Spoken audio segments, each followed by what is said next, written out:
It was a Friday night, and my wife, Sarah, was working late again. Funny how the office always needed her after hours these days.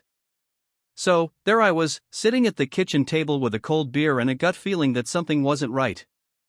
You know that itch, right? The kind you can't shake no matter how hard you try? That nagging suspicion that gnaws at you, telling you that maybe, just maybe, you're being played for a fool. It had been building for weeks, late-night phone calls, new lingerie she never wore for me, and the way she'd guard her phone like it was the launch codes to a nuclear arsenal. I wasn't the paranoid type, not at first. I wanted to believe her, I really did. But when your wife starts smiling at her phone like it's the most fascinating thing in the world, while she barely looks at you anymore, you start to wonder. So, I decided to do what I had sworn I'd never do. I checked her phone. She was in the shower, and her phone was left on the kitchen counter, buzzing away like it had something urgent to say. Curiosity got the best of me. I swiped the screen and opened her messages. There it was.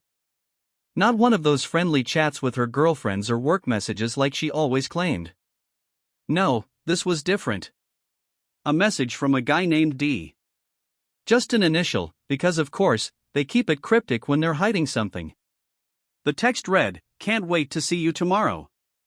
I've missed your touch." My stomach dropped. It took me a second to process what I had just read. I stood there, staring at her phone, almost waiting for it to disappear, like it was some glitch in reality. I've missed your touch. The words kept circling in my head like a chant I couldn't shut off. I felt the blood drain from my face, and this cold, nauseating pit settled in my stomach. My hands were shaking. I wasn't ready to accept what I knew, but the message was right in front of me, taunting me, daring me to pretend it was nothing. Sarah was still in the shower, oblivious to the fact that her little secret had just been exposed. The water running in the background was the only thing breaking the silence as I stood frozen in place. What do I do? That was the question rattling around my head. I could storm in there, phone in hand, and demand answers.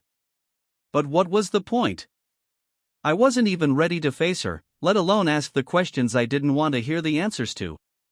I locked the phone and set it back down exactly where it had been on the counter, careful not to make a sound. I grabbed my beer and walked to the living room, sitting down like nothing had happened, but I couldn't stop replaying that text in my head. I tried to think logically, rationally. Maybe it wasn't what I thought it was. Maybe D was just some friend, and I was misreading the whole thing. But the truth is, I wasn't that stupid. Nobody says I've missed your touch unless they've crossed a line. I didn't touch my beer. I couldn't. I just sat there, staring at the TV, not even paying attention to what was on. The noise was there, but it felt distant, like I was in some sort of daze. All I could focus on was the sound of Sarah finishing her shower. The water stopped. A moment later, I heard her footsteps padding down the hallway. My heart was pounding, like I was about to get caught, even though I was the one who had just caught her. She walked into the living room, her hair damp, wearing that old robe of hers that used to turn me on when we first got married. Now, I could barely look at her. She gave me this casual smile, the kind you give someone when everything's normal. She sat down next to me, leaning in like she was about to ask me about my day. "Did you eat?" she asked, completely oblivious. "Not yet," I mumbled, avoiding eye contact. "I'm starving," she said, getting up and heading toward the kitchen. "How about we order something?" I just nodded.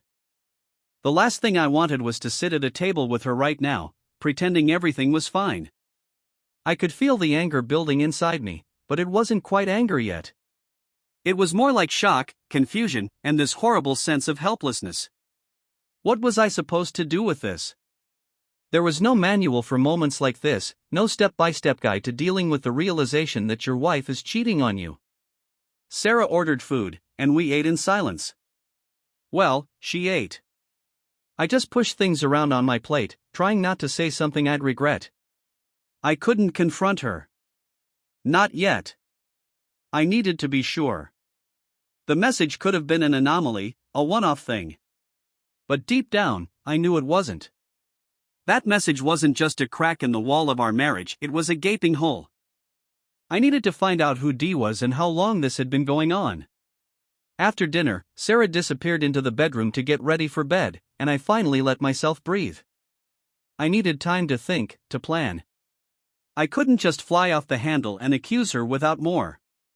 If I was going to confront her, I needed to know everything. Every lie, every secret. She wasn't going to talk her way out of this. Later that night, as we lay in bed, I stared at the ceiling, unable to sleep. Sarah was right next to me, scrolling through her phone like she always did before bed. My mind was racing. I needed a plan, a way to figure out what was really going on without tipping her off. I couldn't just take her phone again. She might get suspicious if I tried that too often. So, I decided I'd start paying closer attention, her routines, her behaviors. And most importantly, I needed to find out who D was. That Saturday, I pretended to be busy with yard work while Sarah was running errands. That's what she called it anyway, but she didn't leave in her usual casual attire. No, she dressed up a bit too much for errands. Tight jeans, low-cut top, makeup done just right. She kissed me on the cheek as she left, acting like everything was perfectly normal. I watched her get in the car and drive off, my gut telling me she wasn't just going to the grocery store. The second she was out of sight, I pulled out my phone and opened a tracking app I'd installed on her phone weeks ago, back when this whole thing started feeling off. I wasn't proud of it, but something had told me I might need it one day, and here I was. Her little dot on the map wasn't heading toward any grocery store. She was going in the opposite direction, out toward the edge of town, where there wasn't much except a couple of cheap motels and some dive bars. My hands were shaking as I watched the dot stop moving. It was one of those motels. She was meeting him. There was no other explanation. I felt my face flush with a mix of rage and humiliation. She was in a motel with some guy, some D. And I was at home, watching like an idiot on my phone. I wanted to drive over there. Storm in, catch them in the act. That's what every part of me was screaming to do. But something held me back. Maybe it was fear. Maybe it was the need for more proof. If I walked in there and confronted them, what then? She'd probably try to lie her way out of it, twist the story into something else, some work meeting or old friend. I needed something undeniable. I needed to know just how deep this betrayal went. I paced around the house for what felt like hours, checking the app every few minutes to see if her dot moved. It didn't. I imagined her in that room, laughing, smiling at some other guy the way she used to smile at me. My mind raced through every possibility. How long had this been going on? Was he better looking than me? Richer? Younger? I didn't know anything about him except his initial and the fact that my wife was in a room with him, probably doing things I didn't even want to think about. Eventually, the dot started moving again.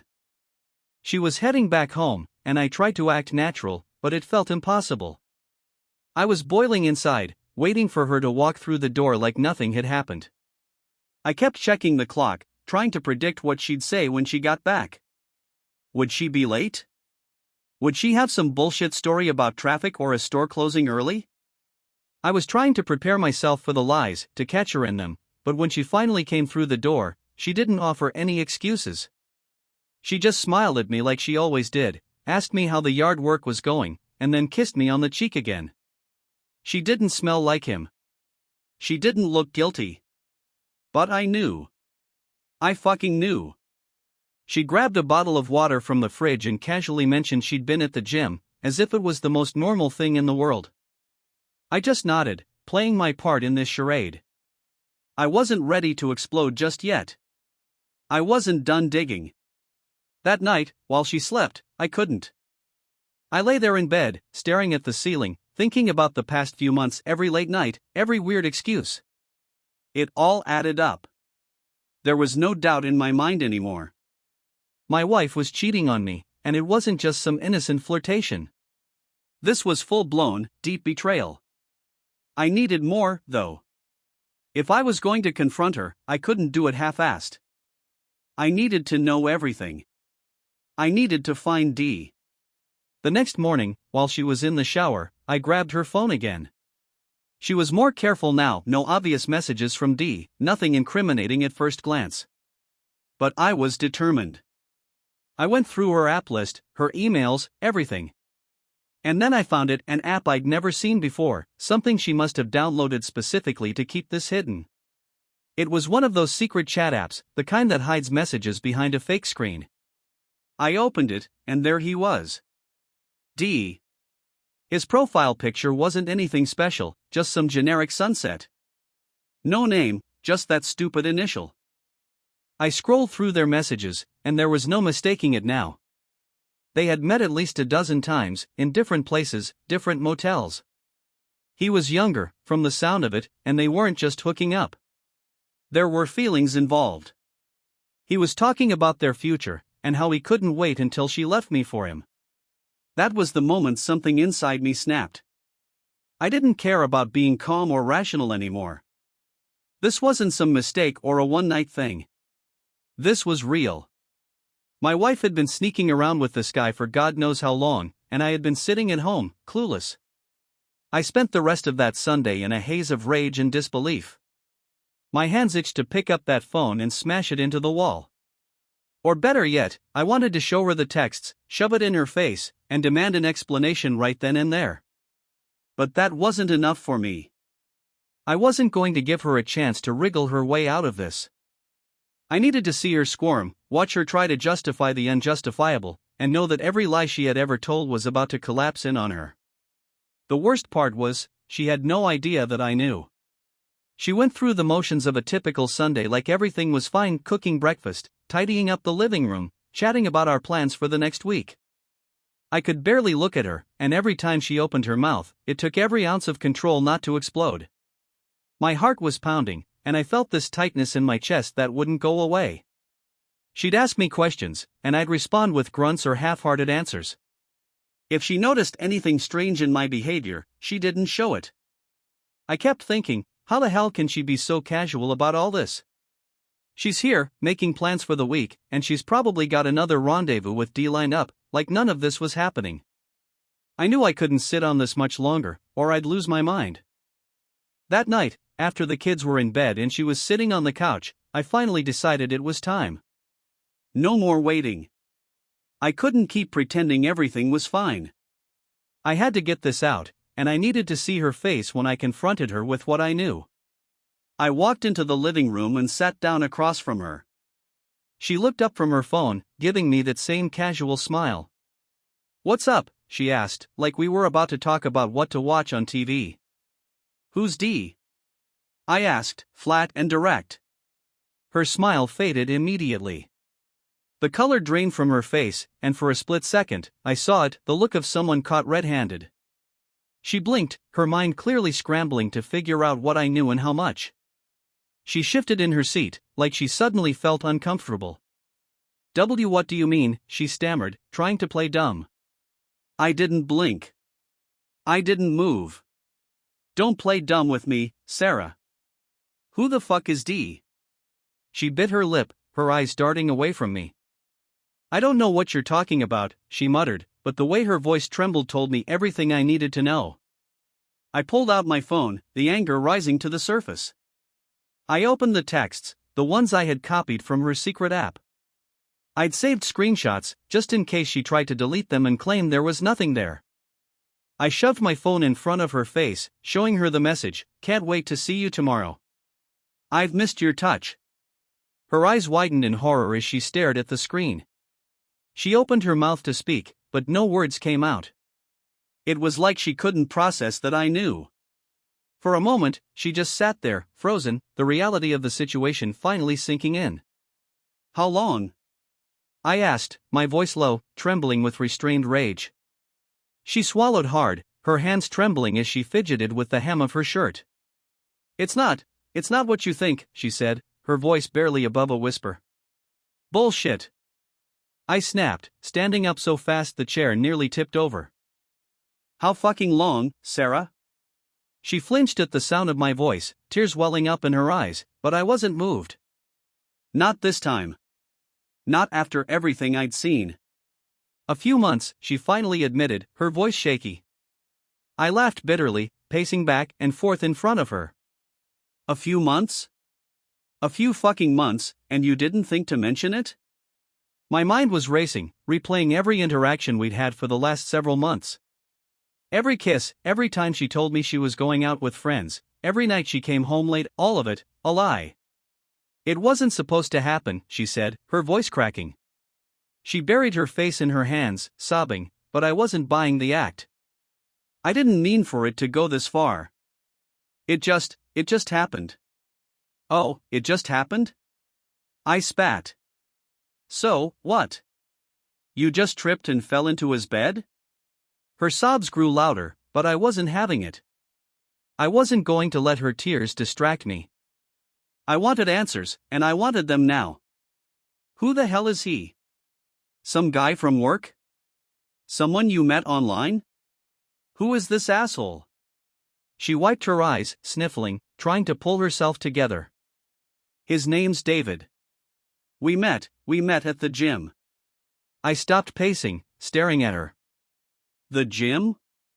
I repeated, incredulous. All those times she'd said she was going to work out, she wasn't even there to break a sweat, she was there to meet him. How long? I demanded again. 5 months, she whispered, looking at the floor. 5 months. She'd been sneaking around with this guy for almost half a year, lying to my face, coming home to me and acting like everything was fine. I felt my fists clench, the anger building to a point where I thought I might explode. I wanted to punch something, break something, but I knew that wouldn't solve anything. You've been fucking this guy for 5 months? I said through gritted teeth. She didn't answer, but her silence told me everything I needed to know. She was guilty. Every night she'd spent with him, every lie she told me, it was all crashing down on her now. And I could see it on her face, she was terrified of what I was going to do next. Why? I asked, my voice calmer now, but filled with cold anger. Why him? Why any of this? What the hell happened, Sarah? We were fine. We were good. At least, I thought we were. So, why? She didn't look at me. She couldn't. She just kept staring at the floor, her hands trembling in her lap. I don't know, she whispered. I don't know, okay? I didn't mean for this to happen. I never wanted to hurt you. I let out a harsh laugh, shaking my head in disbelief. You didn't want to hurt me? Well, guess what? You did. You fucking shattered everything. She finally looked up at me, her eyes filled with tears, but I wasn't buying her act anymore. I'm sorry, she said, her voice small and broken. Sorry? I repeated, my voice rising again. Sorry doesn't cut it, Sarah. You don't get to cry and apologize and make this go away. You ruined everything. You ruined us. Her lip quivered, and she looked like she was about to say something, but I wasn't done. Do the kids know? I asked, the thought suddenly hitting me like a truck. Have you been dragging them into your lies too? No, she cried, shaking her head. They don't know anything. They don't need to know. This has nothing to do with them. I could feel my anger bubbling to the surface again, the idea that she had been lying to me for months while we were supposed to be a family. You don't get to decide what this has to do with them. I shouted. You've been lying to all of us. You've been betraying all of us. She sobbed harder, curling up on the couch, but I didn't care. The anger was pouring out of me now, years of trust and love crumbling into ash. Was I not enough for you? Was our life not good enough? I demanded. Why, Sarah? Why the hell would you do this? She looked up at me, her face red and blotchy from crying, her voice barely audible. I don't know. I was lonely. I didn't feel connected anymore. And David, he made me feel wanted. I laughed again, this time in pure disbelief. Wanted? You felt wanted? Is that what this was about? Feeling wanted? Well, congratulations. Now you're going to feel alone. She gasped, her eyes wide with fear as she realized what I was saying. No, no, please. We can work this out. We can fix this. I'll end it with him. I swear. Just, please, don't leave. I couldn't believe what I was hearing. She was begging me to stay, to forgive her, after she had just confessed to screwing some guy behind my back for 5 months. The audacity of it made my blood boil. No, I said coldly. You don't get to ask me for anything anymore. You don't get to cry and beg and think that makes it okay. You've made your bed, Sarah. Now you can lie in it. Alone. She sobbed harder, reaching for me, but I stepped back, out of her reach. We're done, I said, my voice like ice. You can pack your shit and leave, or I will. But I'm not staying here, pretending everything's okay, while you've been fucking someone else.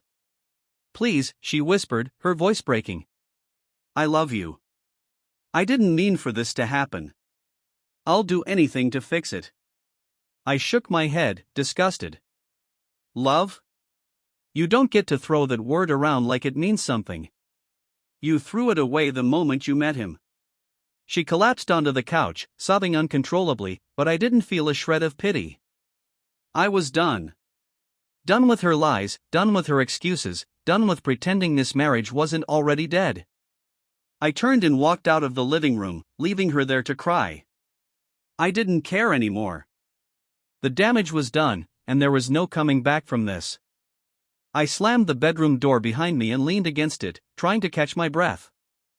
My hands were still shaking from the confrontation, and my heart felt like it was about to burst out of my chest. The adrenaline was surging through me, and even though I had just told Sarah it was over, I wasn't satisfied. Not yet. No, this wasn't going to end with me walking out and her shedding a few tears. She deserved to feel the same pain she'd been dishing out for months. I wasn't the kind of guy to just walk away quietly, letting her get off easy with nothing but an apology. She'd wrecked our life, our family, and I was going to make damn sure she knew exactly how badly she had messed up. I paced the room for a while, trying to figure out my next move. My mind was spinning, going a mile a minute. I wanted to hurt her, make her feel like I did. But I couldn't do anything physical. That wasn't me, and I wasn't going to give her the satisfaction of playing the victim either. No, I needed to be smart about this. I needed to hit her where it would hurt the most. That's when the idea came to me. The kids. Now, before you get the wrong idea, I wasn't going to drag our children into this in any direct way. They were innocent, and I loved them more than anything. But Sarah?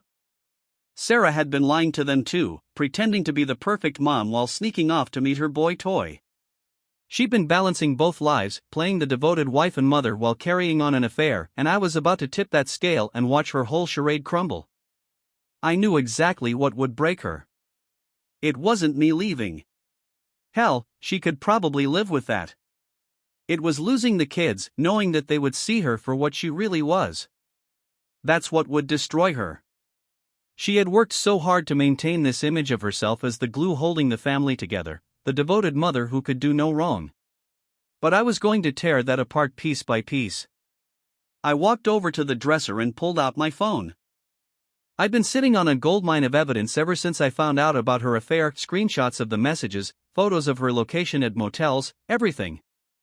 I knew that in a court of law, I had enough to ensure that I'd get primary custody of the kids. Sarah had no idea just how screwed she was. But I didn't just want the legal win. I wanted her to suffer in the court of public opinion, too.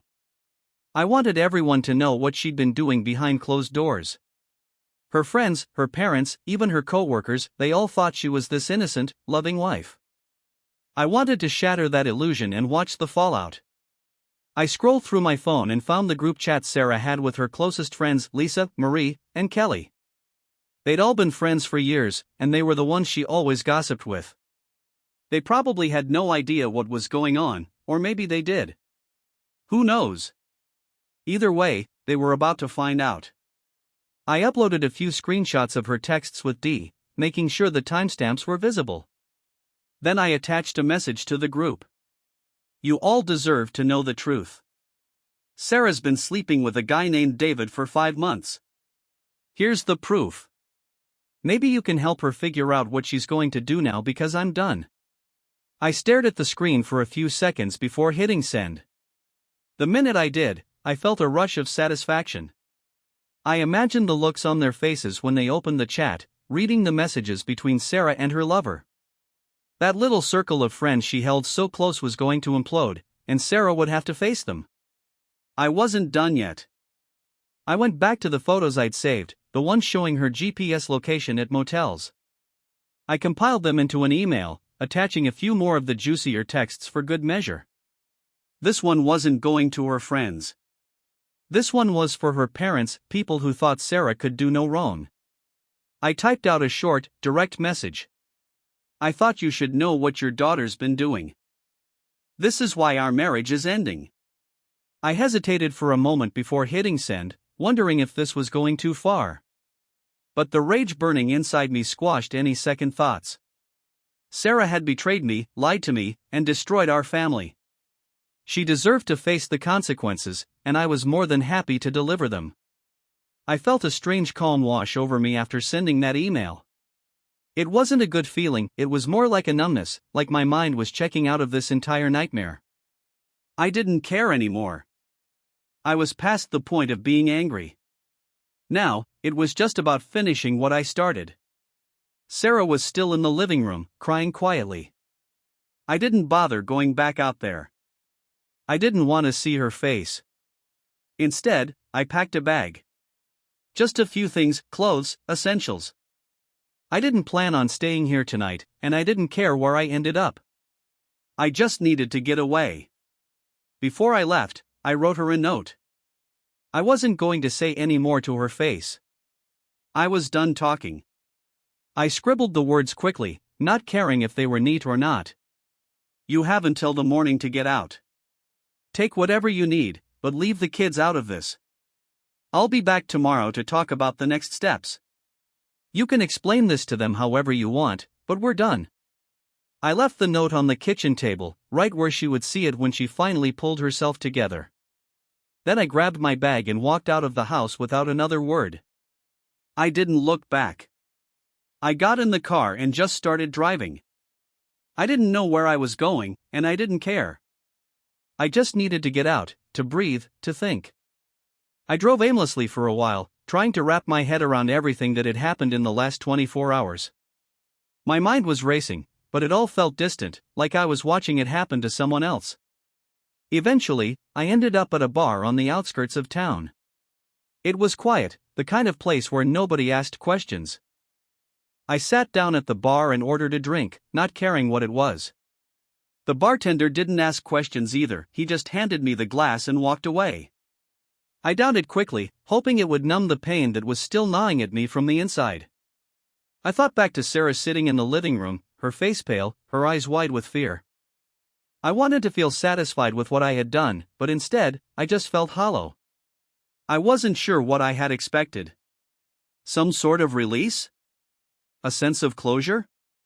Whatever it was, it didn't come. The only thing that came was the realization that my life was never going to be the same again. I had spent 15 years building a life with this woman, trusting her, loving her, believing that we were in it together. And now, it was all gone. Just like that. I tried to tell myself that I had done the right thing, that she deserved every ounce of the pain I had just inflicted on her. But it didn't feel like a victory. It felt like a slow-motion disaster, and I was standing in the middle of it, powerless to stop it. I downed another drink, and then another. I wasn't trying to get drunk, but I didn't care if I did. I just wanted to stop thinking, stop feeling for a while. The bar was dimly lit, the kind of place where nobody knew your name and nobody cared. It was exactly what I needed. After an hour or so, my phone buzzed. I pulled it out of my pocket, and sure enough, there were a dozen messages from Sarah's friends. Most of them were shocked, horrified by what they had seen. A few of them tried to play peacemaker, saying that they hadn't known and that maybe we could work it out. I ignored them all. I wasn't interested in anyone's opinions right now. Another message popped up, this one from Sarah's mom. It was short and to the point, "I'm sorry. I don't know what to say. Please call me when you can. I stared at it for a minute before deleting it. I wasn't ready for that conversation yet. I stayed at the bar until it closed, finishing a few more drinks, but none of them made me feel any better. When the bartender finally kicked me out, I stumbled to my car and sat there for a while, staring at the dashboard. I wasn't drunk, but I wasn't sober either. My mind was buzzing, and I didn't know what to do next. I ended up driving to a cheap motel a few miles down the road. The irony wasn't lost on me. The same kind of place Sarah had been sneaking off to with David. I checked in and collapsed on the bed, staring at the ceiling. I didn't sleep much that night. Too many thoughts, too many emotions. I kept replaying the confrontation with Sarah over and over in my head, wondering if I had done enough, or if it had been too much. But every time I thought about her with him, it all came rushing back: the betrayal, the lies, the months of deception. I was right to leave. I was right to make her feel the consequences of her actions. In the morning, I'd go back. I'd face her again. I didn't know what would happen, but I knew one thing for sure: there was no going back now. This was just the beginning. I woke up the next morning in that cheap motel room, groggy and disoriented. My head was pounding, the result of too many drinks and not enough sleep. The sun was filtering through the stained blinds, casting an orange glow on the dingy walls.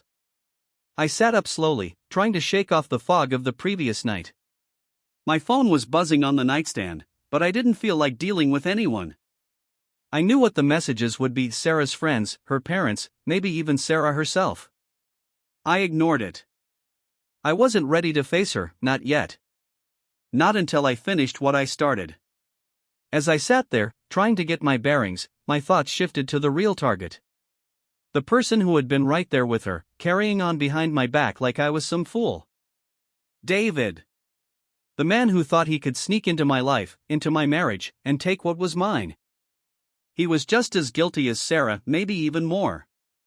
He knew she was married, knew she had a family, and still went through with it. He needed to pay, too. The rage that had simmered inside me last night was boiling again. I wasn't going to let him walk away without feeling the consequences. Sarah had been weak, sure, but this guy had actively pursued her, made her feel like she could throw everything away. He probably felt smug about it too, thinking he had one-upped me. I was going to wipe that smug look off his face. I checked my phone. Nothing from him, of course.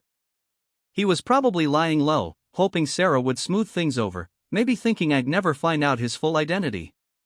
But he didn't know me. He didn't know how far I was willing to go. Luckily for me, I already had enough information. Sarah's messages had given me more than enough clues to track him down. I'd already looked up his social media profiles last night in the bar, but I hadn't done anything yet. I wanted to be methodical about this. I didn't just want to confront him, I wanted to hit him where it hurt. I started with his Facebook profile. David Thompson. His page was mostly private, but he wasn't smart enough to hide his workplace. I stared at the name of the company, an auto repair shop about 20 minutes away. I let out a bitter laugh. Of course. It always had to be something like that.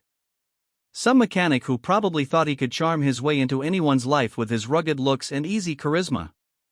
A blue-collar hero swooping in to steal someone else's wife. I wasn't about to let that stand.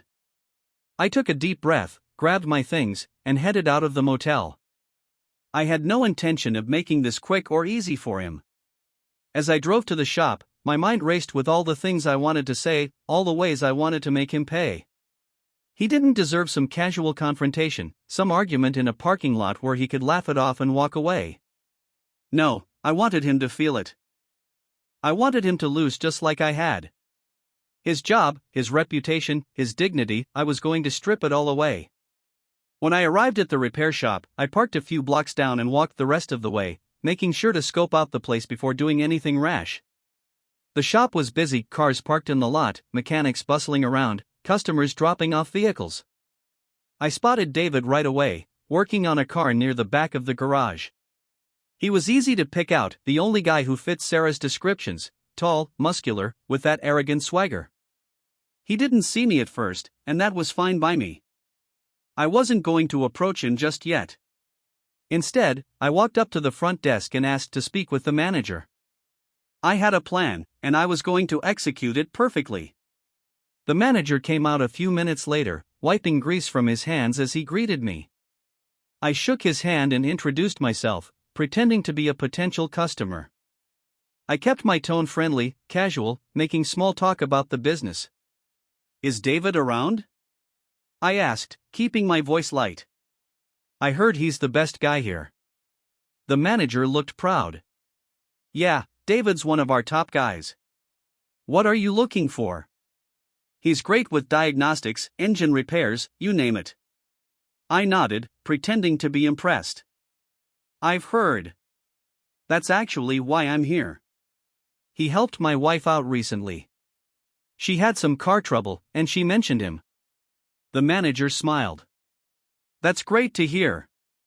We always appreciate referrals." I leaned in a little closer, lowering my voice. "The thing is, she's been spending a lot of time here lately. More than I realized. I just wanted to make sure everything's on the up and up, you know? I'd hate to think anything inappropriate was going on." The manager's face changed instantly. The smile faded, and he frowned, clearly uncomfortable. "Inappropriate," he repeated, looking around as if he didn't want anyone else to hear. I nodded, keeping my expression serious. "Yeah.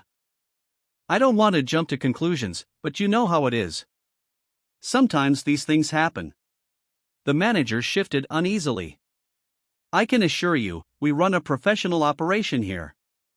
If anything like that was going on, we'd handle it." I shrugged, playing it cool. "I'm sure it's nothing. But, my wife did mention she and David got pretty close." The manager's frown deepened. I could see the wheels turning in his head. He didn't like where this was going, and that was exactly what I wanted. "I'll look into it," he said, his voice low and cautious.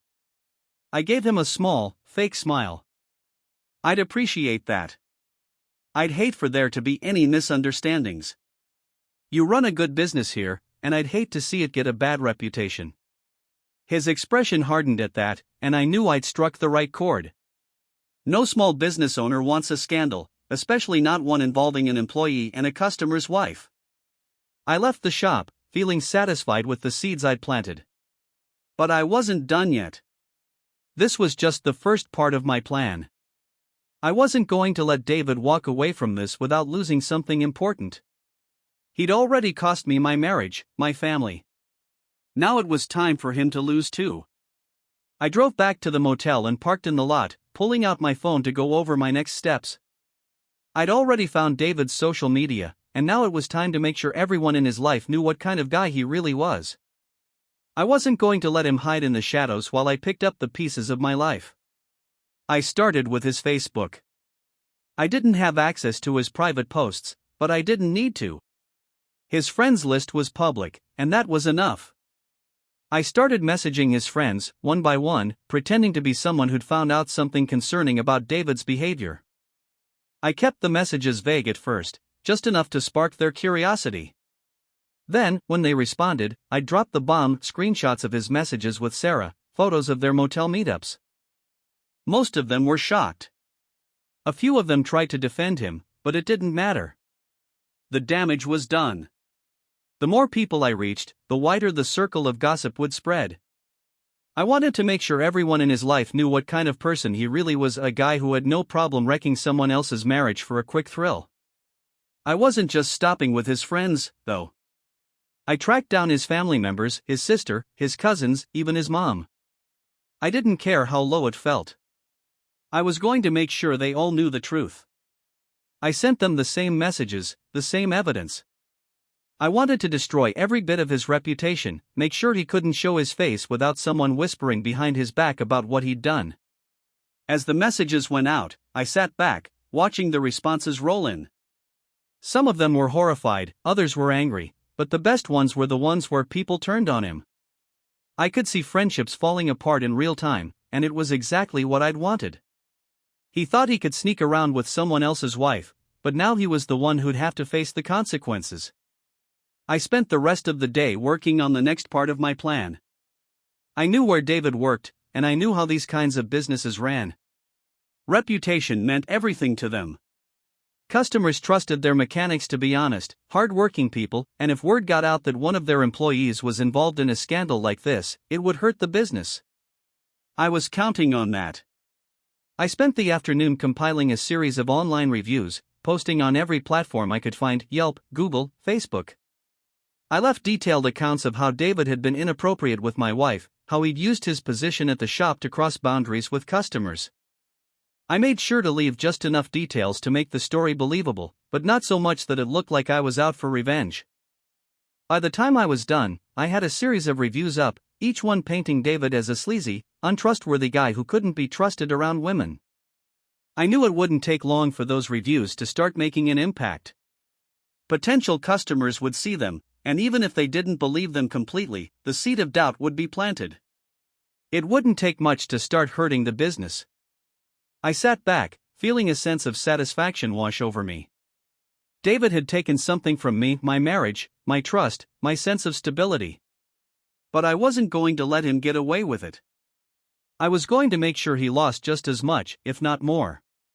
By the end of the day, my phone was buzzing with notifications, people responding to the reviews, friends of David's messaging me, even some threats from people who were angry at what I'd done. But I didn't care. I'd done what I set out to do. David's life was never going to be the same again.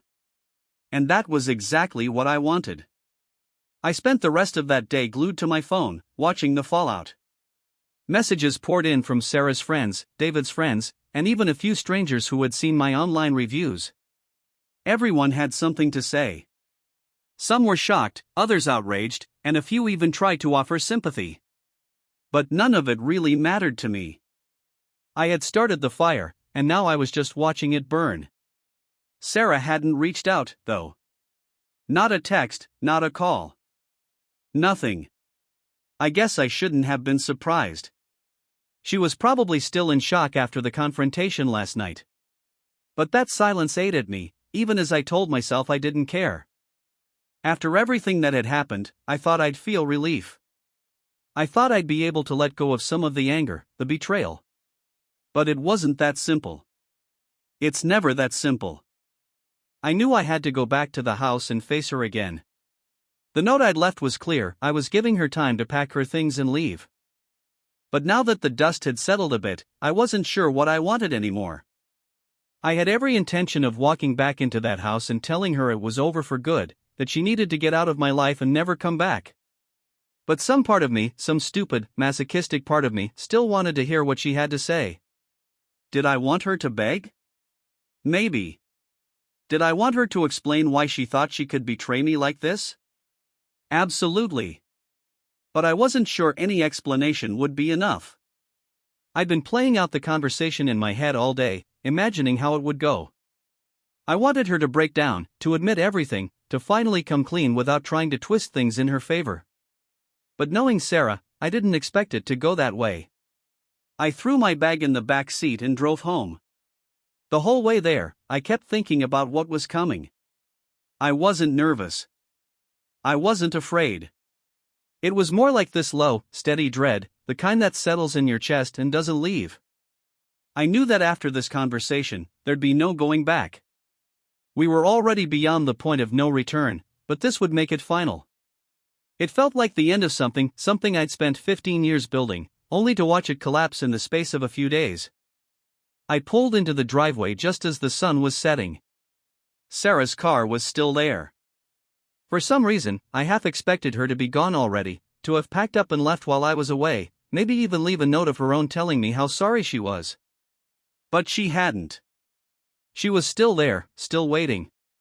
I turned off the engine and sat in the car for a minute, staring at the house. I wasn't stalling. I just needed to take a breath, get my thoughts straight before going in. Eventually, I got out and walked up to the door. The house was quiet when I opened it. No sound of the TV, no music. Nothing. Just silence. I stepped inside and closed the door behind me, listening for any sign of her. Then I saw her, sitting at the kitchen table, her face pale, her eyes puffy and red like she'd been crying all day. She looked up when I walked in, but she didn't say anything. She didn't have to. The guilt was written all over her face. I didn't sit down. I stood there in the doorway, arms crossed, just staring at her. The silence stretched on, thick and heavy between us. Finally, she spoke, her voice hoarse and quiet. I didn't leave, she said, her eyes dropping to the table. I didn't know if you really wanted me to go. I clenched my jaw, holding back the urge to snap at her. I think I made it pretty clear last night, Sarah. She nodded, swallowing hard. I know. I didn't know what to do. What to do? I repeated, my voice sharp. You didn't know what to do? Maybe you should have thought about that before you started screwing around behind my back. Her face crumpled, and she looked like she was about to cry again, but I wasn't moved. I didn't care how many tears she shed. It wouldn't change anything. I'm sorry, she whispered, her voice barely audible. Sorry? I took a step forward, my anger bubbling to the surface again. You're sorry? That's all you've got? After everything you've done, all you can say is sorry? She wiped at her eyes, sniffling. I know it's not enough. I know I can't undo what I did. But I didn't want it to end like this. I let out a bitter laugh. Well, it's too late for that, isn't it? You made your choice, Sarah. You made your bed. She winced at my words but didn't argue. For once, she didn't try to talk her way out of it, didn't try to justify what she'd done. Maybe she knew there was no point. I walked over to the table and stood across from her, staring down at her like she was a stranger. How long? I asked, my voice steady but cold. She didn't meet my eyes. I told you. 5 months. I shook my head. No. I want the truth. From the beginning. No more lies. No more bullshit. She hesitated, and I could see the wheels turning in her head, like she was trying to figure out how much to admit. Finally, she sighed, defeated. It started about 6 months ago. We met at the gym. At first, it was just talking. He was nice, he listened. And I don't know, it just happened. I clenched my fists, trying to keep my temper in check. You didn't just fall into this, Sarah. You made a choice. Over and over again. You chose him. Over me. Over our family. You kept lying, kept sneaking around. So don't sit there and tell me it just happened. She nodded, tears sliding down her face, but I didn't care. Her tears meant nothing now. I wasn't looking for an apology anymore. I was looking for the truth. I didn't want to hurt you, she said softly, her voice cracking. I felt so alone. I didn't feel like we were connected anymore. And David, he made me feel wanted. I laughed bitterly. Wanted? That's what this was about? Feeling wanted? I guess our whole marriage, everything we've built, wasn't enough for you. She shook her head, her hands trembling on the table. No, it's not like that. I love you. I do. I don't know what happened. Bullshit, I snapped, my voice rising. If you loved me, you wouldn't have done this. You wouldn't have betrayed me like this. She started sobbing again, covering her face with her hands, but I didn't feel anything. I was numb. I had heard enough. I gave you a chance to leave, I said, my voice low. But since you're still here, I'll make it clear. We're done. You can pack your shit and get out. I'll be staying here with the kids, and you'll be lucky if you get to see them at all. Her sobs grew louder, but I didn't let up. You don't deserve them. You don't deserve to be their mother after what you've done. She looked up at me, her face a mess of tears and snot. Please, she begged. Please, don't do this. Don't take them away from me. They need their mother. They need a mother they can look up to, I shot back. Not someone who sneaks around with another man while pretending to care about them. She shook her head, reaching out across the table as if to grab my hand, but I pulled away, disgusted. "I'll do anything," she cried. "Anything. I'll go to counseling. I'll end it with David. I'll never talk to him again. Just, please, don't take the kids away." I stared at her, wondering if she even believed what she was saying. Maybe she did. Maybe, in her mind, she thought this could all be fixed with some therapy sessions and a few empty promises. But I was beyond that now. I couldn't trust her. Not after everything. "You already lost them," I said coldly. "The moment you decided to throw our family away for some guy. That's when you lost them." Her sobs turned into wails, but I didn't flinch. I didn't feel sorry for her. She was the one who did this. She was the one who made the choice to cheat. Now she was going to live with the consequences. I turned and walked out of the kitchen, leaving her there to cry. I didn't care anymore. I didn't want to hear any more apologies, any more excuses. As far as I was concerned, our marriage was over, and there was no coming back from this. I went upstairs, grabbed a few things, and left the house. I couldn't stay there anymore, not with her. Not with the ghost of what our life used to be hanging over me. I needed space, time to think, time to figure out what came next. As I drove away, I thought about the kids, how I was going to explain this to them, how I was going to keep their lives together while mine was falling apart. I knew it wasn't going to be easy. But I also knew that I couldn't let them grow up thinking that what Sarah had done was okay. They needed to know the truth, in time. And Sarah? She could keep her tears. I was done with her lies. I left the house, driving with no clear direction in mind. The sun had set hours ago, but my mind was still racing, trying to make sense of everything that had unraveled in the last few days. The road stretched out in front of me, but I wasn't focused on where I was going. I was thinking about what came next. How do you even start to rebuild after something like this? I knew one thing for sure, I wasn't going back. Not to the house, not to Sarah. Whatever we had, it was dead, and there was no resurrecting it. I'd made that clear, and I wasn't going to let myself fall into the trap of second chances or reconciliation. People say time heals wounds, but some wounds don't deserve to be healed. Some betrayals can't be forgiven. I pulled into a 24-hour diner off the highway, mostly because I needed to sit somewhere that wasn't my car. The place was nearly empty, just a couple of truckers sitting in a corner booth and an older woman behind the counter, staring blankly at the small TV mounted above the coffee machines. I slid into a booth by the window, ordered a cup of coffee, and sat there, staring out into the darkness. As I sipped my coffee, the reality of what was coming began to sink in. This wasn't just about Sarah anymore. I had 2 kids whose lives were about to be flipped upside down. They didn't deserve this. They hadn't asked for any of it, and now they were going to have to deal with the fallout of their mother's betrayal. That was the part that hit me hardest, the idea that they would be hurt by something they didn't cause. I couldn't stop replaying the conversation I just had with Sarah in my head. Her tears, her begging, her desperate promises to fix things. It was pathetic, really, how quickly she'd fallen apart once the truth was out. She had spent months lying, sneaking around, and now, when faced with the consequences, all she could do was cry and beg for forgiveness. I didn't even feel angry anymore. Just tired. Exhausted, really. My phone buzzed on the table, and for a second, I thought about ignoring it. But when I saw it was a message from Sarah, I opened it. "I'm sorry. I know you don't believe me, but I am. I'll leave tomorrow. I don't want to fight you.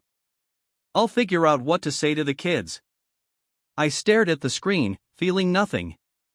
No satisfaction, no relief. Just numbness. She was leaving. That's what I had wanted, wasn't it? I wanted her gone, out of the house, out of my life. But now that she was finally giving in, it didn't feel like a win. It just felt like one more step in a long process that I wasn't sure I was ready to face.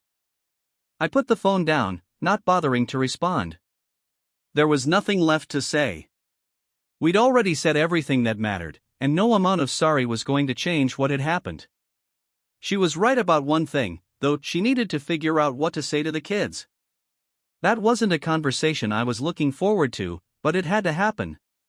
The next morning, I drove back to the house. I didn't expect to find Sarah there, but when I pulled into the driveway, her car was still parked out front. I sat in the car for a moment, wondering if I should even go inside. Part of me wanted to leave, to avoid the inevitable conversation, but I knew I had to face it. I couldn't just run away from this. I stepped inside, the house eerily quiet. Sarah was sitting at the kitchen table again, just like the night before, but this time, she wasn't crying. She looked tired, defeated. Her suitcase sat by the door, already packed. "I'm leaving," she said quietly, not meeting my eyes. "I see that," I replied, my voice flat. She stood up slowly, grabbing her suitcase. "I'll talk to the kids later. I need some time to figure out what to say." I nodded, not trusting myself to say anything. I didn't want to start another fight, and I certainly didn't want to hear more of her excuses. "Where are you going?" I asked finally, more out of curiosity than concern. "My sister's," she said. "At least for a little while. Until I can figure out what to do next." I nodded again, feeling the weight of the situation settling in. She was leaving. She was actually leaving. This was it, the end of our marriage, the end of everything we had built together over the last 15 years. She paused by the door, turning back to look at me. "I don't want to lose the kids," she said, her voice small. "I know I messed up, but, please, don't take them away from me." I didn't answer right away. I wasn't going to make any promises. "We'll figure it out," I said finally. "But I'm not making any guarantees." She nodded, looking defeated, and then she was gone, closing the door behind her. I stood there for a moment, staring at the closed door, trying to process what had just happened. It was over. She was gone. But even though I'd gotten what I wanted, I didn't feel any sense of victory.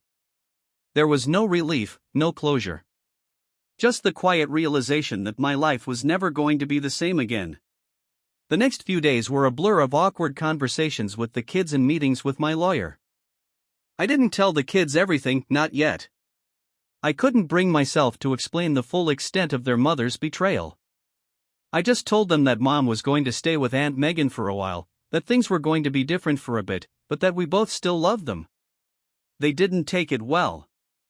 My daughter, Emily, cried for hours, begging me to make Mom come home. She didn't understand, couldn't grasp why everything was changing so suddenly. My son, Jake, was quieter, but I could see the confusion and hurt in his eyes. He didn't say much, but I knew he was struggling to process it all.